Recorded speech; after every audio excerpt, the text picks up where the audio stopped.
Skyroot ఇప్పుడు $1 billion విలువ దాటేసింది.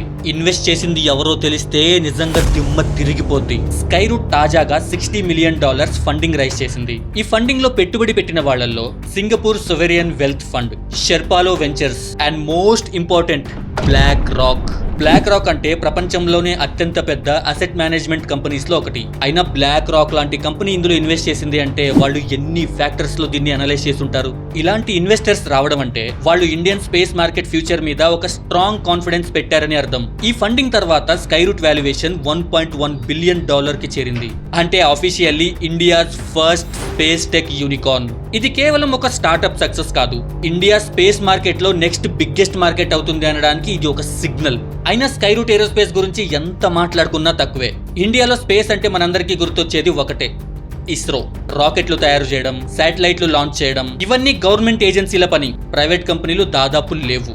అలాంటి సమయంలో ఇస్రోలో పనిచేస్తున్న 2 ఇంజనీర్లు ఒక పెద్ద రిస్క్ తీసుకున్నారు. పవన్ కుమార్ చందన అండ్ నాగభరత్ డాకా. అమెరికాలో స్పేస్ ఎక్స్ లాంటి ప్రైవేట్ కంపెనీస్ రాకెట్ లాంచ్ చేస్తున్నాయి. మరి ఇండియాలో ఎందుకు కాకూడదు అని అనుకున్నారు వీళ్ళు. అక్కడి నుంచే స్కైరూట్ ప్రారంభమైంది. మొదట్లో పరిస్థితి చాలా చిన్నది, చిన్న ఆఫీస్, చిన్న టీం, కానీ టార్గెట్ మాత్రం చాలా పెద్దది.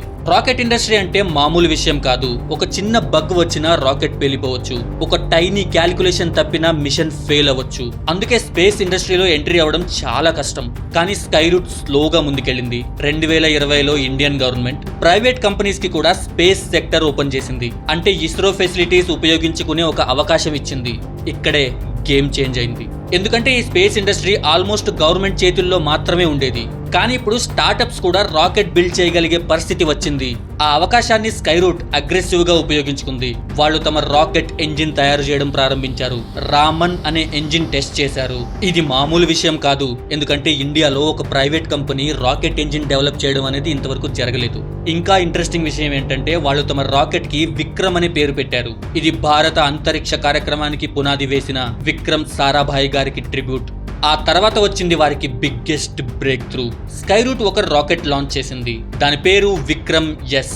ఇది ఇండియాలో ప్రైవేట్ కంపెనీ లాంచ్ చేసిన మొట్టమొదటి రాకెట్. ఇండియాలో ప్రైవేట్ స్పేస్ ఎరా ప్రారంభమైంది అని అందరికీ తెలిసింది. ఇది సబ్ ఆర్బిటల్ రాకెట్ అయినా ప్రపంచ దృష్టి మాత్రం స్కైరూట్ మీద పడింది. ఇన్వెస్టర్స్ కూడా సీరియస్ గా చూడటం ప్రారంభించారు. ఎందుకంటే స్పేస్ ఇండస్ట్రీ ఫ్యూచర్ చాలా పెద్దది. ఇప్పుడు ప్రపంచంలో satellite internet, earth observation, military surveillance, climate tracking, navigation systems ఇవన్నీ స్పేస్ మీద ఆధారపడుతున్నాయి. అంటే ఫ్యూచర్ ఎకానమీలో స్పేస్ చాలా కీలకం. అందుకే ప్రపంచవ్యాప్తంగా స్పేస్ స్టార్టప్ మీద బిలియన్స్ ల పెట్టుబడి వస్తున్నాయి. అమెరికాలో స్పేస్ ఎక్స్ ఎలా మ్యాసివ్ సక్సెస్ అయిందో ఇప్పుడు ఇన్వెస్టర్స్ ఇండియాలో కూడా అదే అవకాశం చూస్తున్నారు. అక్కడే స్కైరూట్ కి అడ్వాంటేజ్ వచ్చింది. బ్లాక్ రాక్ లాంటి పెద్ద పెద్ద కంపెనీలు స్కైరూట్ లో ఇన్వెస్ట్ చేశాయి. మరి ఇన్వెస్ట్ చేశాయి అంతా బానే ఉంది, కానీ రాకెట్ లాంచ్ చేయడం వల్ల డబ్బు ఎలా వస్తుంది అని అనుకుంటున్నారా?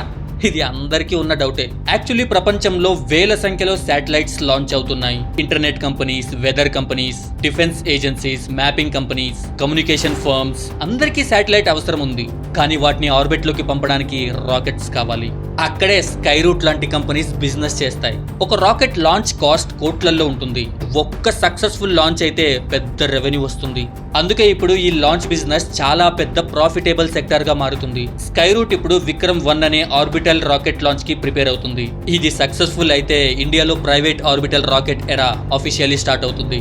ఇంకొక ఇంపార్టెంట్ విషయం ఏంటంటే స్కైరూట్ సక్సెస్ వల్ల ఇప్పుడు ఇంకొక పెద్ద చేంజ్ జరుగుతుంది. ఇతర స్టార్టప్స్ కూడా స్పేస్ సెక్టర్ లోకి వస్తున్నాయి. ఫ్యూచర్ లో private satellites, private launch stations, space manufacturing ఇవన్నీ ఇండియాలో పెరగొచ్చు.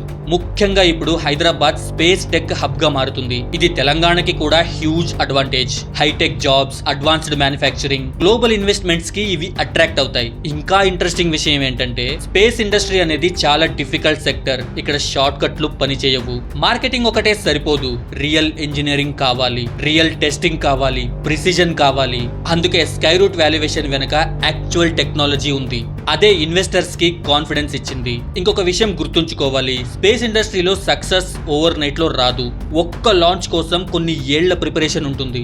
ఒక్క ఫెయిల్యూర్ వల్ల కూడా భారీ లాసెస్ వస్తాయి. కానీ సక్సెస్ఫుల్ అయితే కంపెనీ ఎంటైర్ గ్లోబల్ మార్కెట్ లోకి వెళ్తుంది. అందుకే ప్రపంచం ఇప్పుడు ఇండియన్ ప్రైవేట్ స్పేస్ సెక్టర్ ని సీరియస్లీ చూస్తుంది. ముందు వరకు ఇండియా ఒక ఐటీ సెక్టర్ లాగా ఉండేది.